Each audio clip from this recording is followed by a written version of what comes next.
procura pela verdade é uma necessidade universal e atemporal.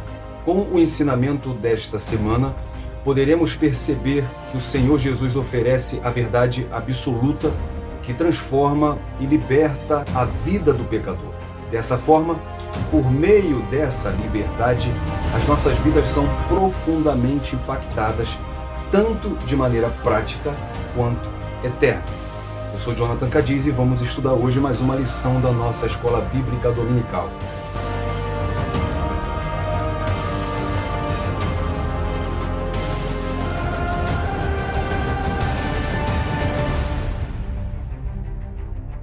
A paz do Senhor, meu irmão, minha irmã em Cristo Jesus, tudo bem com você? Espero que sim. Bom dia, boa tarde, boa noite, a depender do horário que você está com a gente aqui no canal, para estudarmos hoje mais uma lição do segundo trimestre de 2025 da revista da CPAD Classe dos Adultos, que tem por título E o Verbo se fez carne, Jesus sob o olhar do apóstolo do amor. Lembrando, essa revista comentada pelo pastor Elienay Cabral, tá? E hoje nós já vamos para a lição 5, que será ministrada no dia 4 de maio de 2025. Portanto, entrando aí no segundo mês desse trimestre. Vai lá na descrição, como sempre, tá bom? Porque tem muita dinâmica, tem muito subsídio para te ajudar. Tem link das redes sociais, tem link dos grupos no WhatsApp, tem link para você baixar a revista, livro de apoio. E os links, tá, que eu disponibilizo aqui para você da revista, não é só da classe dos adultos, mas de todas as faixas etárias, tá bom? Já é inscrito? Muito obrigado, que bom ter você conosco, tá? Não é porque você já é inscrito que você não pode ajudar um pouco mais. Tem como sempre você ajudar o canal. Como que você pode ajudar? Comenta, tá bom? Compartilha, coloca no grupo da sua igreja, no grupo da Escola Dominical, manda para os seus amigos, tá bom? Deixa o seu joinha também para ajudar o canal. Se você não é inscrito, tá entrando hoje ou já assistiu até outras lições, mas ainda não se inscreveu, não deixa de se inscrever, ativar também o sininho, tá, das notificações para você receber qualquer conteúdo que a gente colocar aqui no canal. Deixa o seu like, comenta, compartilha, manda para o máximo de pessoas que você puder. Quando você faz tudo isso, você ajuda bastante, tá bom, o canal? Porque o YouTube, assim, vai abrir mais possibilidades de visualizações para a gente. Hoje nós vamos, então, portanto, para a lição da Escola Bíblica Dominical e eu quero te convidar a orar comigo, tá? Eu quero orar junto com você, orar pela nossa classe, orar pela nossa igreja, orar pela nossa vida, orar por essa aula. Portanto, não me deixe orar sozinho, tá bom? Ore junto comigo. Pai, muito obrigado desde já, Senhor, pela oportunidade que sempre temos aqui de falar da Tua Palavra, de juntos estudarmos, Pai, as lições bíblicas, estudarmos a Palavra de Deus. Obrigado pela oportunidade que o Senhor nos proporciona, Pai. Toma a nossa classe, toma a nossa igreja, aos Teus cuidados, Senhor. Continue, Pai querido, zelando por essa obra, cuidando de nós, nos iluminando, Pai. Nós como professores, como superintendentes, pastores, presbíteros, obreiros da casa do Senhor, nos ajuda, Pai, a conduzir o Teu rebanho ensinando. Abençoe essa aula, que seja uma bênção para a honra e glória do Teu nome, Pai. Em nome de Jesus, amém. E juntos, claro, vamos sendo edificados pela palavra de Deus.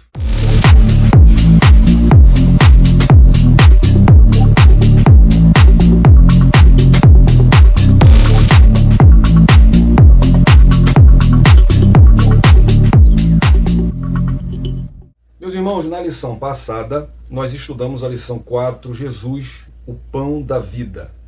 E na ocasião instruímos a classe a respeito do milagre da multiplicação. Refletimos a respeito dos desafios da fé e correlacionamos a necessidade do ser humano com Jesus como o pão da vida. Hoje nós vamos para a lição 5, a verdade que liberta. Para isso temos como texto áureo o Evangelho de João, capítulo 8, versículo 32. E conhecereis a verdade, e a verdade vos libertará. A verdade prática diz que o Verbo divino representa a verdade que se manifesta na história para libertar o pecador. Então, o Verbo divino, que é o Logos apresentado por João, o Verbo eterno que se fez carne, ele representa a verdade. A verdade, ela se revela e confronta a mentira no capítulo 8 de João. Jesus declara: conhecereis a verdade vos libertará. E o termo grego para verdade aqui é aletheia, que carrega o sentido de absoluta, aquilo que é oposto à ilusão. É mais do que uma ideia correta, é a realidade divina desvelada em Cristo. Em João 8, essa verdade não é um código moral, mas uma pessoa viva, o próprio Cristo. Ele declarou em João 14,6 que ele é a verdade, ele é o caminho, a verdade e a vida. Ele é a verdade que denuncia o pecado e liberta do domínio da mentira. Então, ele representa a verdade, o verbo divino representa a verdade, e esse verbo divino, que representa a verdade, ele se manifestou na história para salvar o pecador. Em Gálatas 4, do 4 ao 5, Paulo afirma: vindo, porém, a plenitude do tempo, Deus enviou seu Filho, nascido de mulher. Isso aponta para a intervenção divina na história humana. O verbo não paira nos céus como conceito filosófico. Ele entra na linha do tempo com uma missão. Missão essa: libertar. A libertação aqui é jurídica, é redenção da lei. E também existencial, adoção como filhos. Cristo não é apenas um modelo de verdade.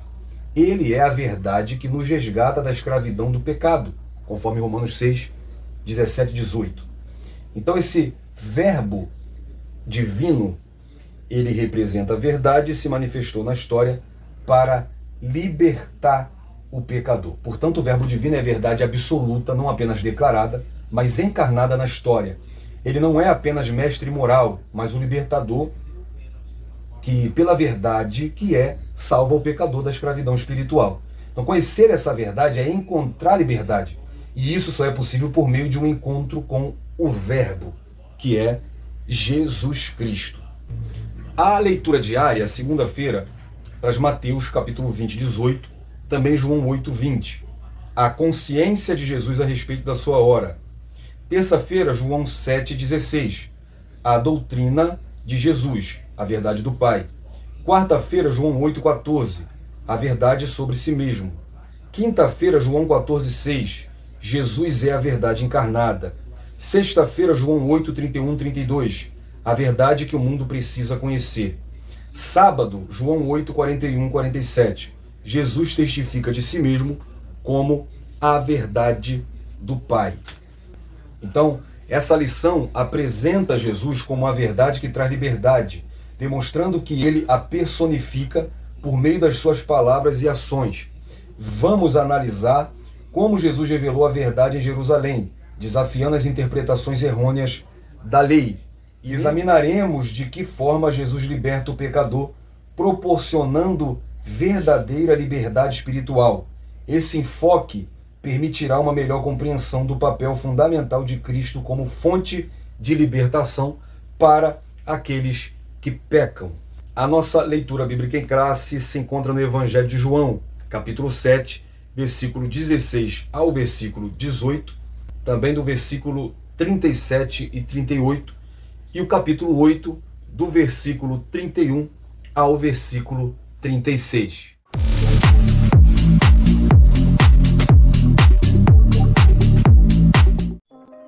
João capítulo 7. Jesus lhes respondeu e disse: A minha doutrina não é minha, mas daquele que me enviou. Se alguém quiser fazer a vontade dele, pela mesma doutrina conhecerá se ela é de Deus ou se eu falo de mim mesmo. Quem fala de si mesmo busca a sua própria glória, mas o que busca a glória daquele que o enviou, esse é verdadeiro e não há nele injustiça. E no último dia, o grande dia da festa, Jesus pôs-se em pé e clamou dizendo: Se alguém tem sede, venha a mim e beba. Quem crê em mim, como diz a Escritura, rios de água viva correrão do seu ventre. João capítulo 8. Jesus dizia, pois, aos judeus que criam nele: Se vós permanecerdes na minha palavra, verdadeiramente sereis meus discípulos, e conhecereis a verdade, e a verdade vos libertará. Responderam-lhe: Somos descendência de Abraão e nunca servimos a ninguém. Como dizes tu, sereis livres? Respondeu-lhes Jesus: Em verdade vos digo que todo aquele que comete pecado é servo do pecado. Ora, o servo não fica para sempre em casa, o filho fica para sempre. Se, pois, o filho vos libertar, verdadeiramente sereis livres. Para falar de si mesmo como a verdade, Jesus, nos versículos do 31 ao 47, teve de confrontar não só aqueles que ele chama de filhos de Abraão, mas também os filhos do diabo. Os filhos de Abraão reivindicam privilégios raciais da linhagem de Abraão. E os filhos do diabo, capítulo 8, versículo 44, eram todos aqueles que falavam mentiras e aspiravam por violência contra Jesus, porque ele mantinha uma postura de filho de Deus. A única verdade contra a mentira era o próprio Jesus, capítulo 8, versículo 32. No final do capítulo 6, Jesus notou a reação não só dos judeus religiosos, mas até mesmo dos seus discípulos, os quais, depois de ouvirem o seu sermão, consideraram-no muito duro de escutar. Jesus falou-lhes acerca da sua carne como pão da vida, realizando uma comparação entre ambos. Em síntese, Jesus queria que os discípulos soubessem que, a menos que eles o reconhecessem como Salvador de suas almas e assimilassem-no com fé viva, confiando no seu sacrifício, que era o seu corpo partido e o sangue derramado, não poderiam ter a vida eterna. Após enfatizarem o teor da mensagem de João 6,60, os discípulos escutam Cristo. O Espírito é o que vivifica. A carne para nada aproveita, no versículo 63. O que ele queria que seus discípulos entendessem é que a sua carne, no sentido físico, não podia ajudá-los em nada. Porém, quando ele fala de seu espírito, ao oferecer o seu corpo para ser partido e o sangue para ser derramado, era de fato que lhes daria a vida eterna, porque as palavras que eu vos disse são espírito e vida, versículo 63. Mas muitos daqueles discípulos deixaram de crer, recusaram e pararam de andar com Jesus, com exceção daqueles que foram escolhidos por ele. Esses permaneceram firmes. Nessa ocasião, Simão Pedro disse a Jesus: Senhor, para quem iremos nós? Tu tens a palavra de vida eterna, e nós temos crido e conhecido que tu és o Cristo, o Filho de Deus. Capítulo 6, versículos 68 e 69. Todavia, Jesus sabia que mesmo entre aqueles que foram escolhidos por ele, havia alguns que estavam incrédulos, principalmente Judas Iscariote. Ora, o povo rejeitou a Jesus como Filho de Deus porque queriam milagres, mas não queriam aquele que operou o milagre. Então, nesse capítulo 7 e 8 dos Evangelhos de João, são narradas situações em meio à festa dos tabernáculos, que a cidade de Jerusalém realizava. A cidade recebia pessoas de todas as partes do mundo, principalmente judeus dispersos. Nesses capítulos, Jesus aproveita a ocasião para falar publicamente do seu ministério na terra. O nosso mapa mental, a palavra-chave dessa semana é liberdade. Tá? A liberdade em Jesus é um chamado à submissão voluntária. Primeiro, a libertação do pecado, Romanos 6, 22.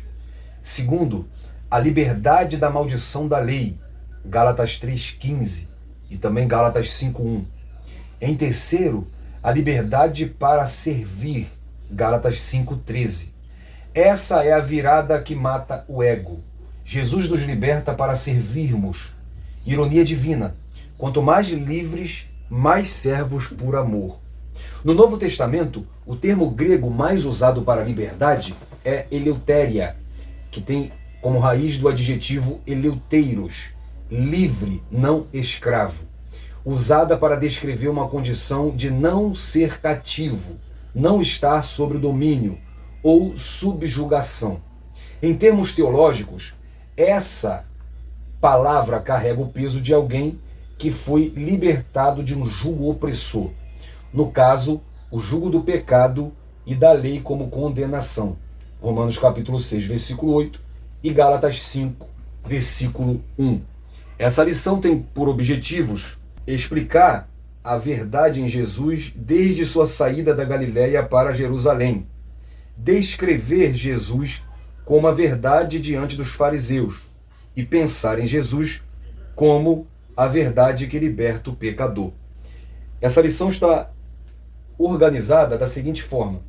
O tópico 1 tem como título Jesus, a verdade em Jerusalém. Subtópico 1, da Galileia para Jerusalém. Subtópico 2, a verdade na festa dos tabernáculos. Subtópico 3, vivendo na verdade. O segundo tópico tem como título Jesus, a verdade diante dos escribas e fariseus. Subtópico 1, a verdade no episódio da mulher adúltera. Subtópico 2, Jesus, a verdade revelada. E o subtópico 3, a verdade que o mundo precisa conhecer. E o terceiro tópico tem como título Jesus, a verdade que liberta o pecador. Também dividido em 3 subtópicos. Subtópico 1, a verdade que liberta. Subtópico 2, o que é a verdade? E o subtópico 3, verdadeiramente livres. A introdução diz que o Senhor Jesus simboliza a verdade que é apresentada no Evangelho de João. Neste estudo, iremos explorar a manifestação do Senhor como a verdade em Jerusalém, a resistência dos escribas e fariseus a essa verdade e, por fim, o poder da verdade que oferece liberdade ao pecador. Compreender Jesus como a verdade encarnada de Deus está ligado à verdadeira vida e liberdade em Cristo. Tópico 1. Jesus, a verdade em Jerusalém. Subtópico 1. Da Galileia para Jerusalém. Subtópico 2. A verdade na festa dos tabernáculos. Subtópico 3. Vivendo na verdade. Da Galileia para Jerusalém. Na lição 3, nós vimos Jesus saindo da Judeia em direção à Galileia.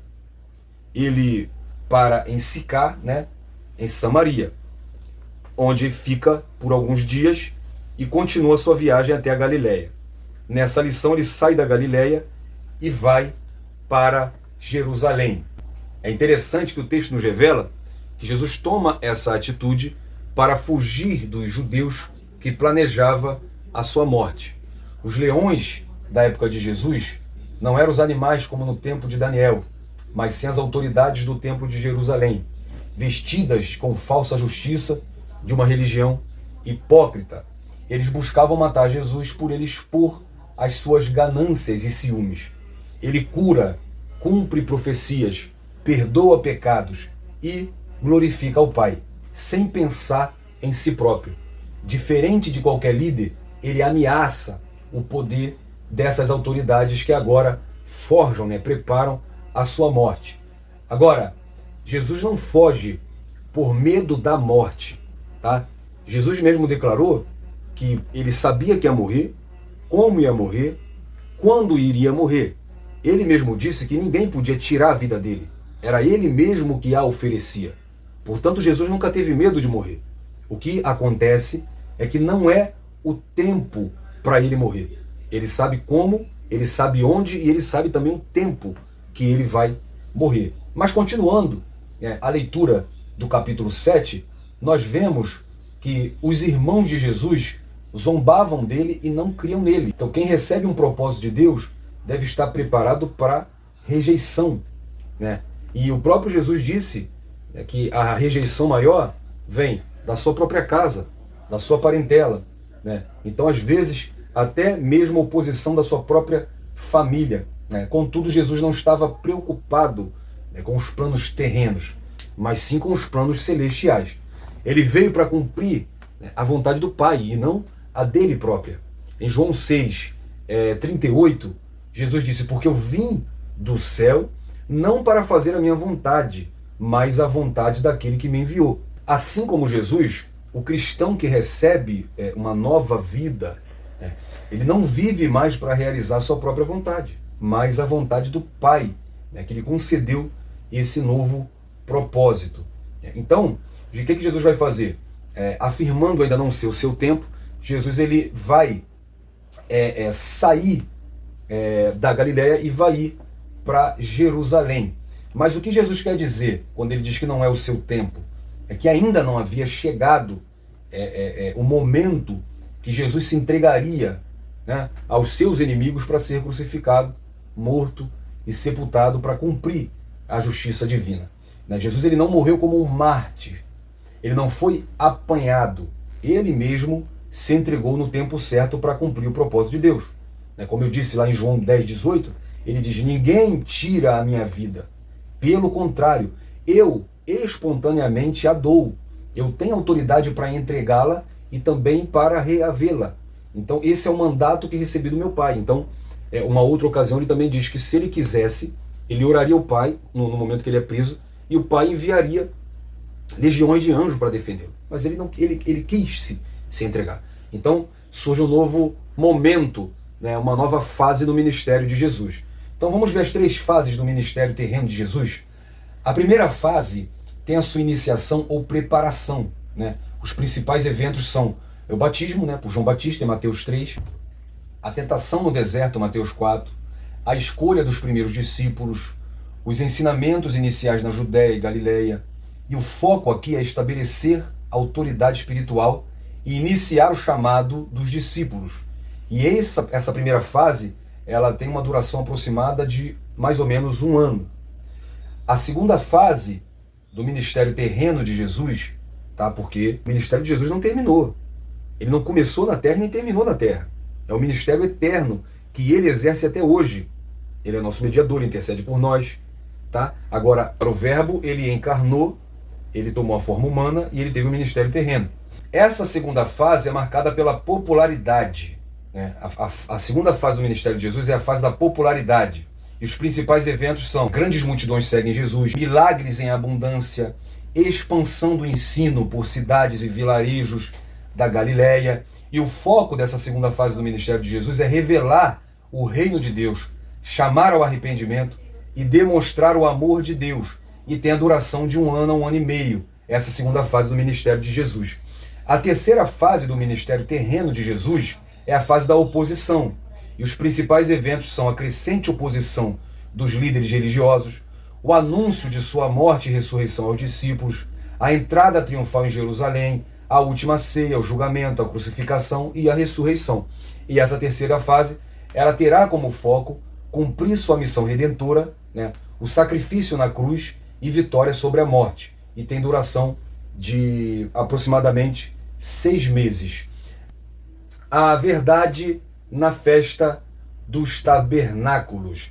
A festa dos tabernáculos, celebrada na época da colheita, recordava os hebreus do êxodo do Egito, do período no deserto e da chegada à terra prometida, quando eles moravam em tendas ou cabanas. Incrivelmente tem igreja que faz isso hoje em dia, cara. O pessoal vai para os terraços, vai para o quintal da igreja, para o pátio, eles têm esse momento e eles ficam em cabanas. Era também uma festa de gratidão pela colheita, especialmente dos frutos e da uva, né, lá em Deuteronômio 16:13. Como festa de gratidão pelas bênçãos materiais, envolvia grande alegria e celebração. Após o exílio, essa festa ganhou ainda mais significado, simbolizando a esperança de que o Messias reuniria os descendentes de Abraão em uma nação revivida. A gente vê dos versículo 10 ao versículo 13 que Jesus evita o assédio do povo, né, até que durante a festa, Jesus subiu ao templo e começou a ensinar, no capítulo 7, versículo 14. Ele estava ciente de que havia uma divisão de opiniões sobre ele entre as pessoas. Por isso até que ele afirma que a doutrina dele não era dele própria, mas era do Pai que enviou, né, a ele. Então Jesus ele atuava no tempo certo. Ele conhecia seus ouvintes e por isso sabia o conteúdo que devia ensinar. Ele alcançava a raiz do problema. E a gente está vendo isso desde a lição 3, desde a lição 2, quando ele conversa com Nicodemos, né, e que ele usa o símbolo da água, né, do vento. Para a mulher samaritana, quando ele usa o símbolo da água também. Na lição passada ele usa o símbolo do pão. Então Jesus ele sabe a ocasião e sabe o que o povo precisa ouvir. Né? E isso vale de exemplo para a gente. Né? Buscar, conhecer os seus ouvintes para saber o que deve ensinar ou pregar, é uma responsabilidade de todo pregador e de todo professor. Então, os ouvintes estavam divididos. Né? Alguns acreditavam que Jesus era um grande profeta, outros acreditavam que ele era um bom homem, um bom mestre, né, mas não o Messias. Então eles tinham dúvidas sobre quem Jesus era, mas ele sabia quem era.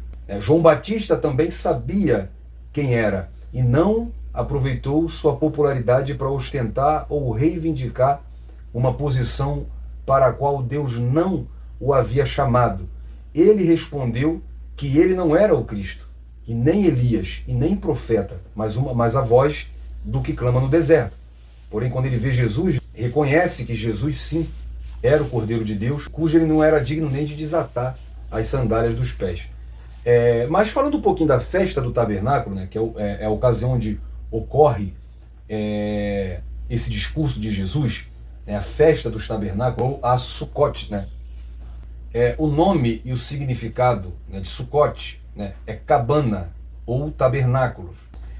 Comemorava-se a peregrinação dos israelitas no deserto, quando moravam em tendas, lembrando da provisão da presença de Deus. Acontecia no mês de Tisri, entre setembro e outubro, né, começando no 15º dia, e durava 7 dias. Agora, como era celebrada nos tempos de Jesus? Multidões vinham a Jerusalém. Era uma das festas de peregrinação obrigatórias. Era marcada com grande alegria, com rituais como derramamento de água no tanque de Siloé, né, no altar, símbolos de bênçãos e do Espírito Santo, e o acendimento de grandes tochas no pátio do templo de Jerusalém. A tipologia de Jesus na festa, João 7, 37 e 38. Jesus se revela de maneira poderosa durante a festa. Se alguém tem sede, venha a mim e beba. Ele se apresenta como a verdadeira fonte da água viva, conectando com o ritual do derramamento da água. E João 8, 12, Jesus também afirma: eu sou a luz do mundo. Durante ou após o acendimento das tochas, ele se revela como a luz verdadeira, superando os símbolos da festa. E a aplicação espiritual. A festa dos tabernáculos aponta para a habitação de Deus com o seu povo, cumprido em Jesus, o Emanuel, e a provisão e cuidados divinos, mostrando Jesus como o pão da vida e a água da vida. E também a alegria e celebração da salvação, pois o reino de Deus chegou com Cristo. Lembrando sempre que todo o material que estamos utilizando nessa aula alguns excessos aqui, que foi eu que fiz, mas esses materiais são do pastor Joiade Serra, do grupo EBD mais subsídios, tá bom? Lembrando que tem o link do pastor Joiade na descrição. Então, o subtópico 3 tem como título Vivendo na Verdade. A verdade não provém da razão humana, mas da revelação divina. Isaías 55, 8 e 9, porque os meus pensamentos não são os vossos pensamentos, nem os vossos caminhos, os meus caminhos, diz o Senhor. Porque assim como os céus são mais altos do que a terra, assim são os meus caminhos mais altos que os vossos caminhos, e os meus pensamentos mais altos do que os vossos pensamentos. Deus revela progressivamente a sua verdade nas Escrituras e plenamente em Cristo. O autor aos Hebreus, no capítulo 1, versículo 1 e 2, diz que, tendo Deus falado muito tempo, de muitas maneiras, nestes últimos dias, nos falou pelo Filho. Então Cristo é a revelação plena da verdade de Deus revelada. Jesus é a máxima expressão da verdade divina, declarando: eu sou o caminho, eu sou a verdade e eu sou a vida, em João 14, 6.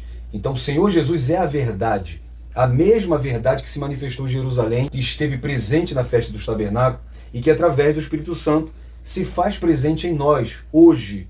Então apenas quem nasceu de novo pode compreender as verdades das Escrituras. Para isso é necessário desejar conhecer e buscar intencionalmente o Senhor. Na vida cristã não basta o conhecimento intelectual, é essencial praticar a palavra de Deus. O contraste entre a verdade e engano é claro. Jesus ensina que quem fala de si mesmo busca a sua própria glória, enquanto quem fala da parte de Deus busca glorificar o Pai. E isso nos alerta, sobre os falsos mestres, que distorcem a verdade para benefício próprio, ao invés de apontar para Cristo, que conduz a verdadeira liberdade. Os falsos mestres, eles podem ser identificados da seguinte forma: eles substituem a verdade de Deus por suas próprias verdades. Paulo diz a Timóteo, 2 Timóteo 4, 3 e 4. Eles estão longe de buscar a glória de Deus, pois buscam a sua própria glória. Mateus capítulo 6, do versículo 1 ao versículo 5. Eles buscam o ganho pessoal e, por isso, enganam, com palavras fingidas. 2 Pedro capítulo 2, do 1 ao 3. E o que é a verdade? A verdade é a palavra de Deus. A palavra de Deus é verdade. Daniel 10, 21. João 17, 17. A tua palavra é a verdade. A Trindade é a verdade. O Pai, Deuteronômio 32, 4. O Filho reivindica para si o título da verdade em João 14, 6, quando ele diz: eu sou a verdade. E o Espírito Santo, em 1 João 5, 6. Nossa adoração deve ser em verdade. Salmo 145, 18. E Jesus, a gente viu na lição 3, disse para a mulher samaritana que a verdadeira adoração é espírito em verdade. O fruto do Espírito Santo em nós é em verdade. Gálatas 5, 8 e 9. O ministro do Evangelho foi chamado para anunciar a verdade. 2 Coríntios 12, 6. Gálatas 4, 16. Só seremos realmente libertos se conhecermos a verdade. João 8, 32. Conhecereis a verdade e a verdade é quem vai te libertar. Então, como resumo dessa primeira parte, Jesus encontrava-se na Galileia e, sendo a verdade revelada de Deus, dirigiu-se a Jerusalém. Tópico 2. Jesus, a verdade diante dos escribas e fariseus. Subtópico 1. A verdade no episódio da mulher adúltera. Subtópico 2. Jesus, a verdade revelada. E subtópico 3. A verdade que o mundo precisa conhecer. Subtópico 1. A verdade no episódio da mulher adúltera. Então, chegando no capítulo 8, a verdade representada pelo Senhor Jesus é posta à prova pelos líderes judeus. Enquanto ele ensinava uma multidão ansiosa por mais milagres no pátio do templo, os escribas e fariseus trouxeram uma mulher apanhada em adultério. E aí eles colocam a lei em vigor para testar Jesus. De acordo com a lei, a mulher devia ser apedrejada. E por isso eles questionaram Jesus sobre o caso, acusando ele de contrariar a lei. O que eles queriam, na verdade, era um grande teatro. E os fariseus, os escribas, os líderes religiosos eram muito bons em teatro. Os julgamentos de Jesus foram um verdadeiro teatro. A gente vê lá que foram comprados falsos testemunhas, falsas acusações, foi tudo bem manipulado. Então eles eram feras nisso. Eles buscavam uma armadilha para Jesus, tentando jogar Jesus contra a lei romana e esperando que suas palavras o comprometessem. A pergunta feita era um dilema. A lei de Moisés mandava apedrejar os adúlteros. Por exemplo, Levítico 12, em Deuteronômio 22, 22. Mas os romanos, eles reservavam a execução para tribunais. Então, sem autoridade para apedrejar, sem permissão de Roma, os judeus colocaram Jesus em uma situação difícil. Honrar a lei de Deus poderia enfurecer Roma, enquanto seguir a lei romana significaria ignorar a lei divina. Mas aí, a resposta de Jesus aos acusadores da mulher significa que o justo juiz digno é aquele que não viola a lei que defende. Que o verdadeiramente qualificado seja o primeiro a agir com justiça.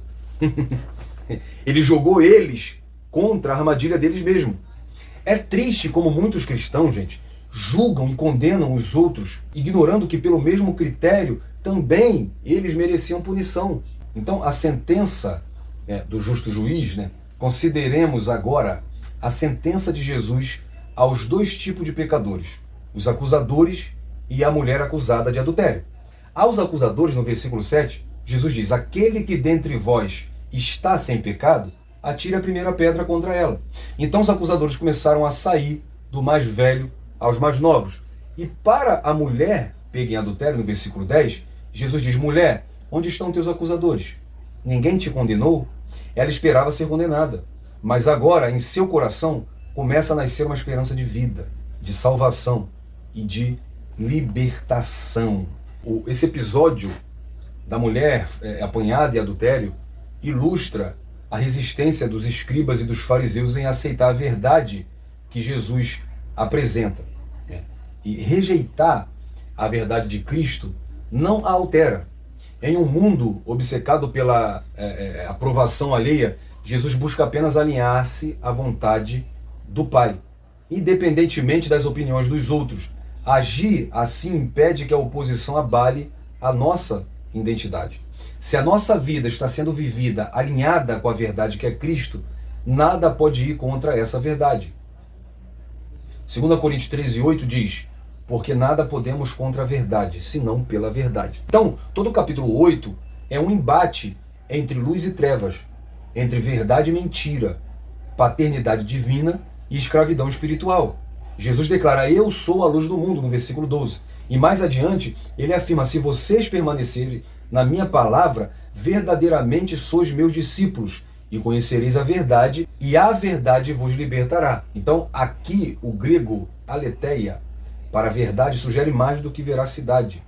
É a realidade última, a essência das coisas conforme Deus a vê. Jesus afirma que aqueles que o rejeitam têm outro pai, o diabo, o pai da mentira. Versículo 44. Essa é uma das acusações mais duras da Bíblia. Ele aponta que a rejeição da verdade não é apenas erro doutrinário, mas é uma aliança espiritual com o mal. E isso nos alerta. Ou somos seduzidos pela mentira, ou andamos na verdade. Não existe neutralidade espiritual. Jesus se apresenta como a verdade em carne e osso. Ele não apenas fala a verdade, ele é a verdade. Agora, quem eram os escribas e os fariseus? Os escribas, no versículo 3, pertenciam a uma classe de judeus que muito perseguiu a Jesus em seu ministério. Eram considerados doutores da lei, Esdras 7:6. Eles mesmos consideravam-se os sábios e entendidos em Israel, Jeremias 8:8 e 9. Jesus Cristo os acusou de transgredirem os mandamentos de Deus e de ensinar doutrinas baseadas em filosofias humanas, Mateus 15, do 1 ao 9. Pois os ensinamentos que ele transmitia ao povo eram oposto ao formalismo desses falsos guardadores da lei. Já os fariseus, já falamos aqui algumas vezes dos fariseus, né? No trimestre passado falamos 2 vezes dos fariseus. Mas quem eram os fariseus? Os fariseus formavam a mais importante seita judaica. Viviam separados dos outros judeus e fingiam ter maior santidade que os outros. Praticavam a observância irrestrita dos preceitos e dos rituais da lei e das datas comemorativas. Faziam distinção de alimentos e afirmavam que a autoridade da tradição e da lei oral era a mesma da lei escrita. João Batista o chamou de raça de víboras, em Mateus 3,7. O apóstolo Paulo foi educado segundo esta seita por Gamaliel, Atos 5,34 e Atos 23, versículo 6. Subtópico 3, a verdade que o mundo precisa conhecer. Então, embora a filosofia e a ciência possam oferecer conclusões válidas dentro dos seus próprios campos, essas áreas não têm capacidade de revelar a verdade última e salvadora, que está somente em Cristo. Elas podem apontar para aspectos da realidade, mas não satisfazem a busca espiritual do ser humano, nem conduzem à vida eterna. Paulo diz aos Gálatas, capítulo 2, versículo 3, que em Cristo estão escondidos todos os tesouros da sabedoria e da ciência. Já o esoterismo é corretamente apontado como uma distorção da verdade espiritual. Ele oferece caminhos alternativos baseados em experiências subjetivas e sincretismos religiosos que não se fundamentam na revelação divina. O esoterismo não conduz a Deus, mas confunde e desvia, porque substitui a verdade da palavra por especulações humanas. E 1 Timóteo 4,1, Paulo diz que nos últimos dias alguns apostariam da fé dando ouvidos a espíritos enganadores e a doutrinas de demônio. E Pedro diz em 2 Pedro 2,1, que também houve entre o povo falsos profetas, como também vos haverá também falsos doutores que introduzirão encobertamente heresias de perdição e negarão o Senhor que os resgatou, trazendo sobre si mesmo repentina perdição. Então a realidade é que o mundo carece do entendimento da verdade única, que se manifesta como uma realidade divina e plena em Deus, que se separa desse mundo enquanto mantém uma relação com os seus habitantes. Então existem verdades e mentiras sobre assuntos humanos. No entanto, a verdade que traz salvação e conduz o ser humano ao propósito que Deus tem para a sua vida encontra-se apenas em Jesus Cristo. Então, a verdade, tá? Na Bíblia nós vemos a grandeza da verdade, Salmo 5, do 7 ao 10. A igreja da verdade, 1 Timóteo 3,15. A palavra da verdade, João 17, 17. As promessas da verdade, 2 Coríntios 1:20. O caminho da verdade, Apocalipse 15:3. O castigo da verdade, Apocalipse 16:7. O Cristo da verdade, João 4:6 e também João 7:8. O Deus da verdade, Salmo 31:5 e Isaías 65:16. O Espírito da verdade, João 14:17. O fruto da verdade, Efésios 5:9. O pacto da verdade, Malaquias 7:20. E os estatutos da verdade, Salmo 19, versos 19. Portanto, como conclusão, vemos que Jesus é a verdade que expôs à consciência dos escribas e fariseus os seus pecados. O tópico 3, a última parte da nossa lição, tem como título Jesus, a verdade que liberta o pecador. Subtópico 1, a verdade que liberta. Subtópico 2, o que é a verdade? E o subtópico 3, verdadeiramente livres.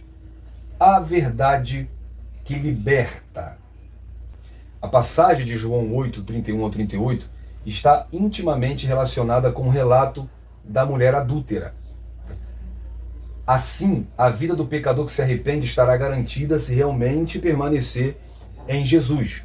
João 8, no versículo 31, Jesus dizia, pois, aos judeus que criam nele, se vós permaneceste na minha palavra, verdadeiramente sereis meus discípulos. E permanecer na palavra envolve obediência perseverante. Não basta ouvir ou aceitar por um tempo. É necessário viver os ensinamentos de Jesus. Tiago 1, 22 ao 25. Permanecer na palavra envolve discipulado verdadeiro. Seguir Jesus significa praticar seus ensinos e exemplo, e não apenas reconhecê-lo como mestre. Marcos 8, 34. E permanecer na palavra envolve conhecimento transformador. A palavra de Deus é viva e tem o poder de transformar. Romanos 12, 2. Quem permanece na palavra é moldado por ela e experimenta a verdadeira liberdade em Cristo. No capítulo 8, do 34 ao 36, respondeu-lhes Jesus, em verdade vos digo, que todo aquele que comete pecado é servo do pecado. Se, pois, o Filho vos libertar, verdadeiramente sereis livre. Então, Jesus mostra aos judeus que o pecado escraviza, revelando seu domínio sobre quem o pratica. A verdadeira libertação, segundo o próprio Jesus, vem apenas pelo Filho de Deus. Essa liberdade rompe o cativeiro espiritual e reconcilia o homem com Deus. Na vida cristã, ser livre não é seguir os próprios desejos. Pelo contrário, isso é ser escravo. Escravo do pecado. Escravo de Satanás. Mas é viver liberto do pecado em obediência e comunhão com Deus. Então, só em Jesus há transformação real e duradoura. A verdade divina em 3 sentidos especiais. Considerando as duas naturezas de Cristo, a divina e a humana, não temos dúvida de que ele é a expressão da verdade divina como qualidade moral da divindade. Podemos definir a verdade em 3 sentidos especiais. Primeiro, o sentido metafísico. A verdade expressa a ideia de realidade da divindade, que se concretiza com o fato de que Jesus é tudo como deveria ser. Ele é o Deus que distingue de todos os deuses deste mundo e de toda a nulidade e mentiras que negam sua realidade. O segundo, o sentido ético. A verdade revela-se como realmente é. Por essa razão, a sua revelação é algo absoluto e confiável. E em terceiro, o sentido lógico. Jesus é a verdade que sabe todas as coisas e ele não corre o risco de deixar de ser aquilo que ele é. Jesus Cristo é, portanto, a verdade preexistente, imutável, revelada como o Verbo divino, que se fez carne para se identificar com a humanidade com o propósito de resgatá-la do pecado e da perdição eterna. Mas o que é a verdade? Essa é uma pergunta que ecoa por séculos, né? O que é a verdade? João 18:38 foi o que Pilatos perguntou a Jesus, sem perceber que estava diante da própria verdade encarnada. Então, com uma mente limitada ao entendimento humano e político, ele não compreendeu que Jesus não apenas falava a verdade, mas é a verdade. João 14:6. Eu sou o caminho, a verdade e a vida. A revelação plena de Deus ao mundo. No Evangelho de João, fica evidente que a verdade referida não se relaciona com a verdade filosófica, ou seja, com os conceitos de verdade debatidos nas obras filosóficas, nas obras de filosofia. A verdade mencionada por João é aquela que liberta o ser humano do domínio do pecado, manifestada e revelada na figura de Jesus. João, ele escreve para muitos gregos, e por isso a linguagem grega no Evangelho de João é muito presente. O próprio verbo, o logos, é um exemplo disso.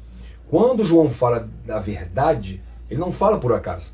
Ele está fazendo um paralelo com a verdade debatida pelos filósofos, mostrando que Jesus é a verdade plena, a verdade que liberta, tá, do pecado, né, que foi manifestada e revelada no próprio Jesus. Essa verdade proporciona libertação, restauração e uma nova vida para aqueles que se aproximam dele.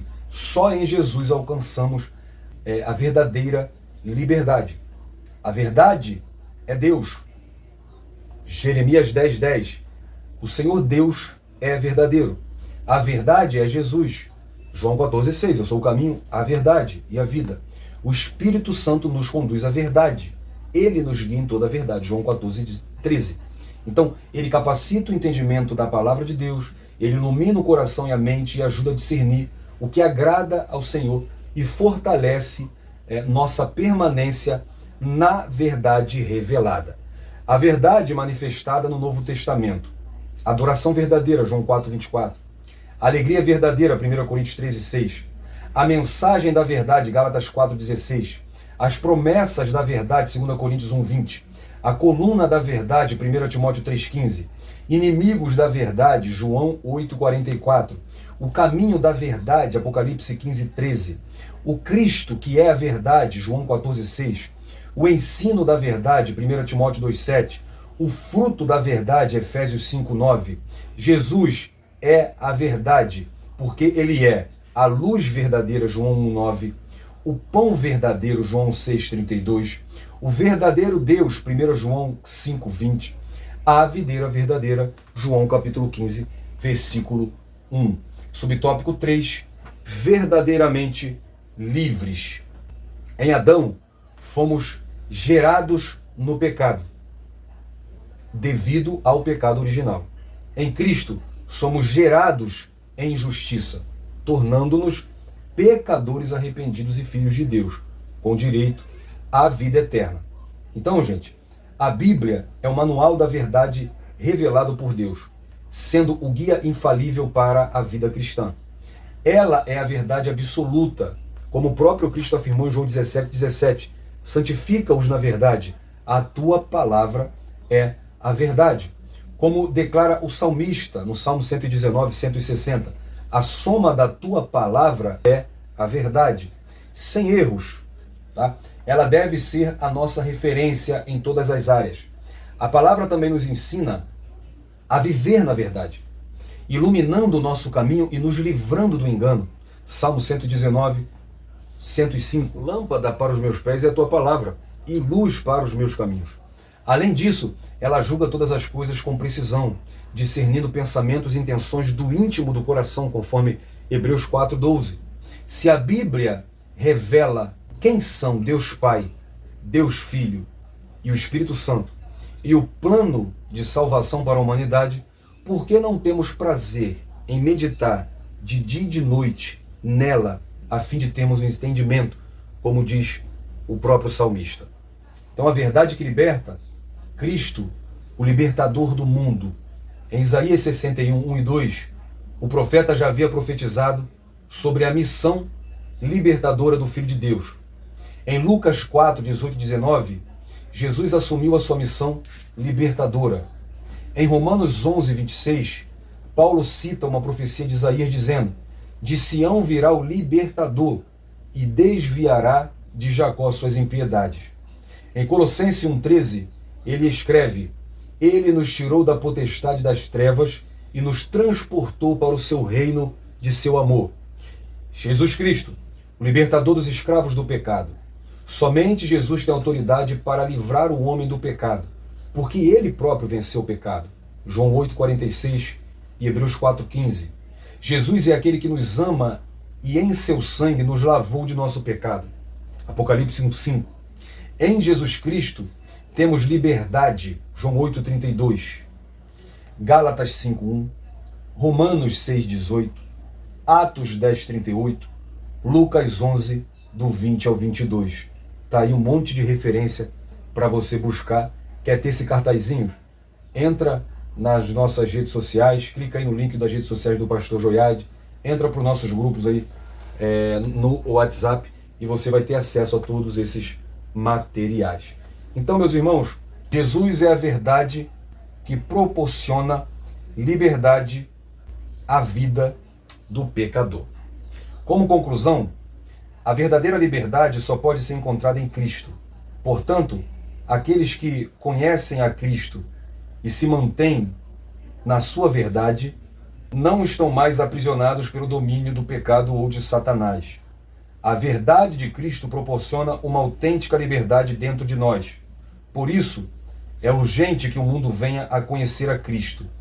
Não existe solução para o mundo sem levar em conta a mensagem e a obra do Senhor Jesus. Então a verdadeira liberdade encontra-se em Cristo. Ele nos liberta do pecado e da escravidão espiritual. Por meio dele, devemos esforçar-nos para viver em obediência à sua palavra, refletindo a verdade de Cristo nas nossas ações e proclamando essa libertação aos outros. Então eu quero terminar com você orando, assim como nós começamos, em oração, agradecendo a Deus. Ore comigo, por favor. Pai, muito obrigado pela lição de hoje. Obrigado, Senhor, por esse privilégio de falar da sua palavra. Obrigado por nos revelar a verdade. Que possamos andar na verdade, Pai. Que possamos aprender a verdade da tua palavra. Que possamos continuar, Pai, como professores, ensinando a verdade da tua palavra. Nos ajuda, Pai, em nome de Jesus. Que através de nós, Pai, através do nosso ministério do ensino, que o mundo possa conhecer a tua verdade. É o que nós te pedimos e já te agradecemos em nome de Jesus. Amém. Querido, querida, eu espero ter contribuído para mais essa lição. Espero também, querendo Jesus, se ele não voltar até lá, que nós possamos continuar nas demais lições. Deixe nos comentários o seu nome, a sua cidade, deixe as suas sugestões, as suas críticas, tá bom? E assista também o vídeo do questionário dessa lição. Eu te espero, querendo Jesus, até a próxima lição, lição de número 6, que terá como título O Bom Pastor e Suas Ovelhas. Um abraço, fique na paz, Deus abençoe sua vida.